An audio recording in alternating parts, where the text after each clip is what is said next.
You are watching Grace Television.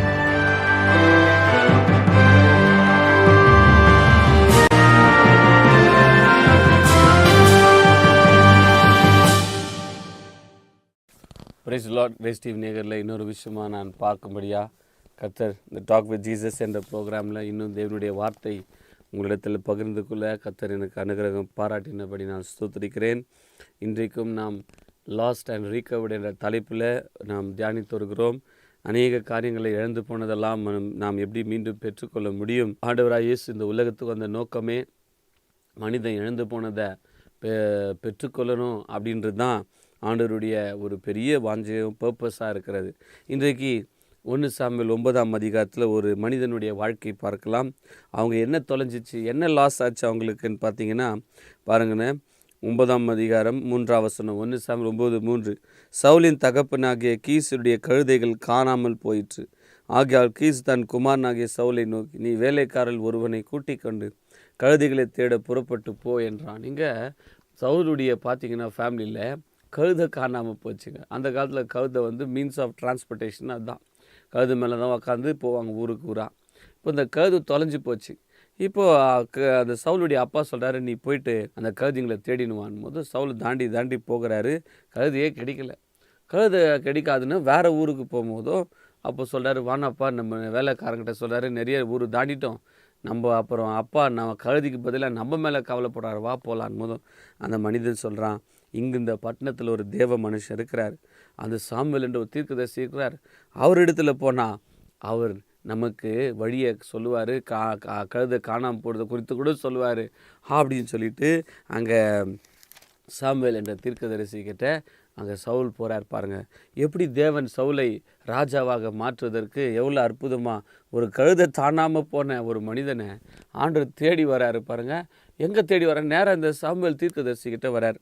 வரும்போது ஆண்டவர் முன்னாலே சொல்கிறாரு, சவுல் வர ஒரு நாளுக்கு முன்னே கர்த்தர் 15ஆம் வசனத்தில் சாமுவேல் காது கேட்க, நாளை இந்நேரத்தில் பென்யமீன் நாட்டானாக ஒரு மனுஷன் இடத்துக்கு அனுப்புவேன், அவனை ஜனமாக இஸ்ரவேலின் மேல் அதிபதியாக அபிஷேகம் பண்ண கடவாய் என்றார். பாருங்கள் ஆண்டவர் சவுலுடைய வாழ்க்கையில் ஒரு பெரிய நோக்கம் வச்சுருந்தார்.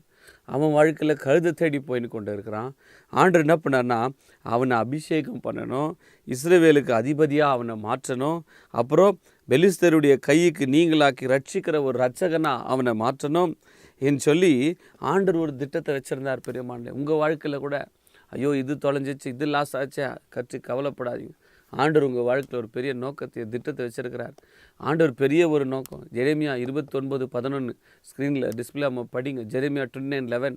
நான் உங்கள் மேல் வைத்திருக்கும் நினைவுகள் அறிவேன், அவைகள் தீமைக்கானதல்ல நன்மைக்கான நினைவுகள்.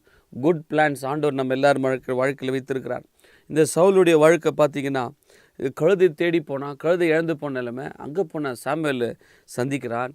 அங்கே சாமுவேல் என்ன பண்ணுறாருன்னா 19ஆம் வசனம், நீ எனக்கு முன்னே மேடையில் மேல் ஏறி போய் நீ இன்றைக்கு என்னோட போஜனம் பண்ணு, நீ என் கூட வாப்பா. சாமுவேல் தீர்க்கதரிசி கூட்டின்னு வரார். அந்த காலத்தில் பெரிய ஜட்ஜ் அண்டு ப்ராஃபெட் யாருன்னா சாமுவேல் தீர்க்கதரிசி. அவர் சொல்கிறார் சவுலை பார்த்து, நீ வாப்பா. எல்லாருடைய கண்ணு ஊமல் தான் இருக்குது. அப்போ சவுல் சொல்கிறார், நான் ஏமாத்திரம் நான் கழுதை தேடி வந்துக்கிறேன் தீர்க்கதரிசி. அவர் சொல்கிறார், கழுதெல்லாம் கெச்சிச்சு, வா இன்னும் ஊமேல தான் ஆணுடைய திட்டம் இருக்குது. நேராக கொண்டு போகிறார். பலி செலுத்தின பிறகு அங்கே மூப்பர்கள் உட்காந்து ஒரு பிரதானமான இடத்துல அழைக்கப்பட்டவர்கள் இருக்கிற 22ஆம் வசனம் 1 சாமுவேல் 9:22 மத்திய பாகத்தில் அவர்கள் அழைக்கப்பட்டவர்களுக்குள்ளே தலைமையான இடத்துல வைத்தான். அழைக்கப்பட்டவர் பிரியமான ஆண்டவர் இயேசுவை அழைச்சிருக்கிறார். எதற்காக? ரோமர் 8:30 வாசிக்கிறோம். எவர்களை முன்குறித்து அவர்களை அழைக்கிறார். எவர்களை அழைக்கிறார்? அவர்களுடைய ரத்தத்தினால் நீதிமான்களாக்குறார். யாரில் நீதிமான்களாக்கினாரோ மகிமைப்படுத்துகிறார். God wants to lift you up. God wants to glorify us. That is why he has called us. இங்கே சவுலை தலைமையான ஒரு இடத்துல உட்கார வச்சிட்டார்.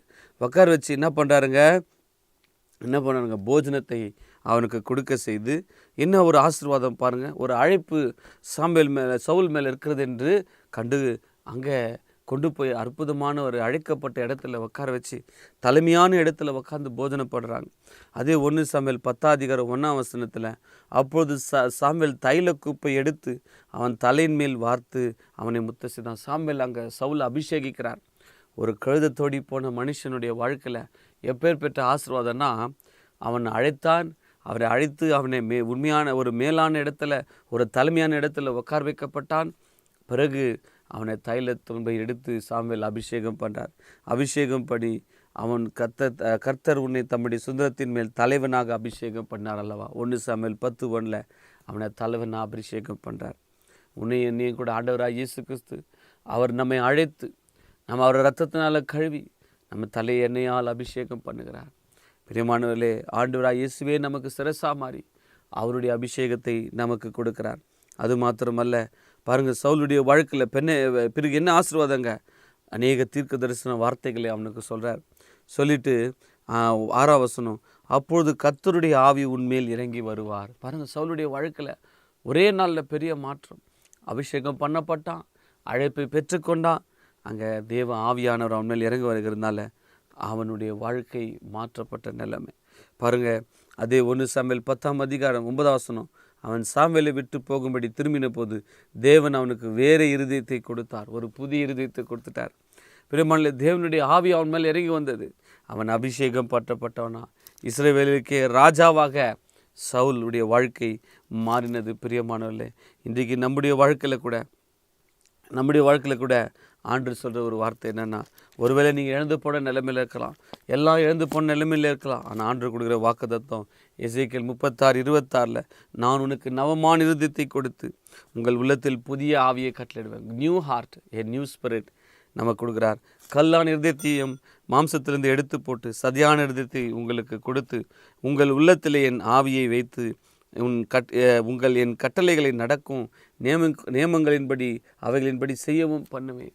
அப்போது ஆண்டு கொடுக்குற ஒரு வாக்குத்தத்தம், இவனுக்கு நியூ ஸ்பிரிட், நியூ ஹார்ட்டை கொடுத்தார். பிரியமானவர்களே, உண்மையாகவே நாம் பாக்கியவான்கள்.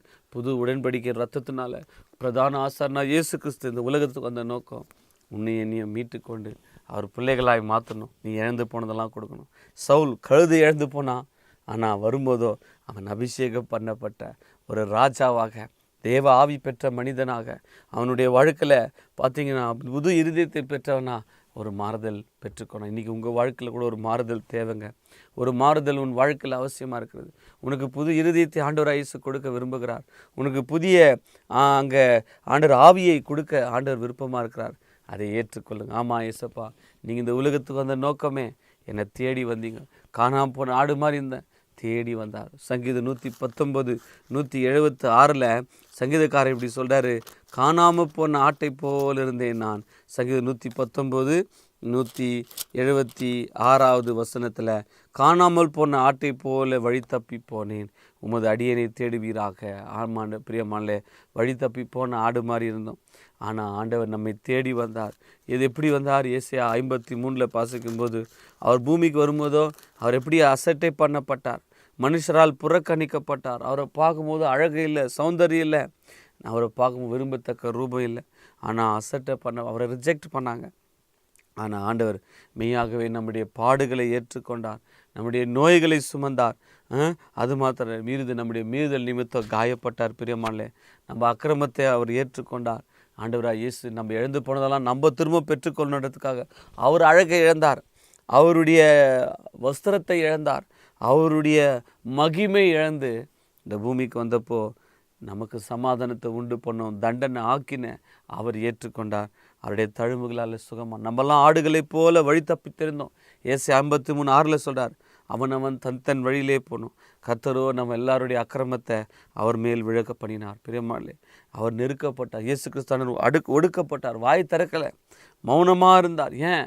நீ நான் எழுந்து கொள்ளதை பெற்றுக்கொள்ள வேண்டும் என்று அவர் பாடுகள் உட்படுத்தினார். பிரியமானே, இந்த கால வேளை நம்ம வாழ்க்கையில் கூட அவருடைய ஆத்மா அங்கே வருத்தப்பட்ட பலன் நிமித்தமாக பிதாவாகிய தேவன் நம்முடைய பாவங்களெல்லாம் மன்னித்து அவன் நம்முடைய நோய்களை குணமாக்கினான். என் தாசனாகிய நீதிபரர் தம்மை பற்றி அறிவினால் அநேகரை நீதிமான்களாக்கணும். உன்னை நீதிமானாக மாற்றணும், உன்னுடைய அக்கிரமங்களை சுமக்கணும். அதுக்காகத்தான் நீ எழுந்து போன அந்த பரலோக பாக்கியத்தையும் பரம ஆசீர்வாதத்தையும் நீங்கள் பெற்றுக்கொள்ளணுன்றதுக்காக தான் ஆண்டவராக இயேசு இந்த உலகத்துக்கு வந்தார். கர்த்தராவே, நம்ம ஒரு நிமிஷம் நீங்கள் இருக்கிற இடத்துல முழங்கால் படிட்டு, ஆமாம் இயேசப்பா, என் வாழ்க்கை கூட நிறைய நஷ்டம் வந்துச்சு, ஆனால் உம்முடைய கிருபையினால் நான் எல்லாவற்றையும் பெற்றுக்கொள்ள உதவி செய்யன்னு சொல்லுங்கள். அன்பின் பிதாவே, கொடுத்த இந்த வசனங்கள் ஆஸ்வதியும். சவுலுடைய வாழ்க்கையில் இழந்து போனதெல்லாம் மீண்டும் பெற்றுக்கொண்டான்.